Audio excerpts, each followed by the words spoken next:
Taste లో good, సిటీలో street food, నగర వాసులను ఉవ్విళ్లూరిస్తున్న వీధి తినుబండారాలు. పూర్తి వివరాలకు చదవండి రేపటి సాక్షి దినపత్రిక.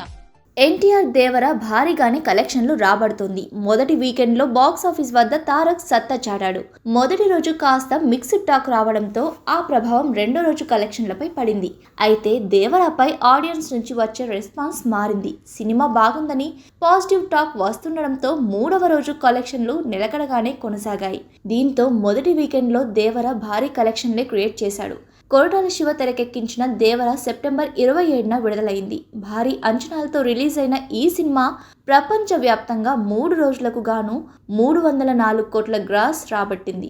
మొదటి రోజు ఏకంగా 172 కోట్లు రాబట్టిన దేవర రెండో రోజు 71 కోట్లు, మూడవ రోజు 61 కోట్లు రాబట్టాడు. అయితే దేవరకు బాలీవుడ్లో రోజు రోజుకు కలెక్షన్లు పెరుగుతుండడంతో ఎన్టీఆర్ అభిమానులు ఫుల్ ఖుష్ అవుతున్నారు. ఇండియన్ బాక్సాఫీస్ వద్ద దేవర 500 కోట్ల మ్యాజిక్ టార్గెట్ను సులువుగానే అందుకునేలా ఉన్నాడు. ప్రస్తుతం మరే పెద్ద సినిమా కూడా దేవరకు పోటీగా లేకపోవడం కలిసొచ్చే అంశం.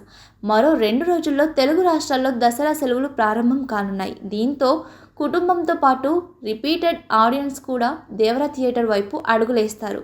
ఇలా చాలా అనుకూల అంశాలు ఉన్నాయి కాబట్టి దేవర 500 కోట్ల మార్క్ కలెక్షన్లు అందుకోవడం పెద్ద కష్టం కాదని చెప్పవచ్చు.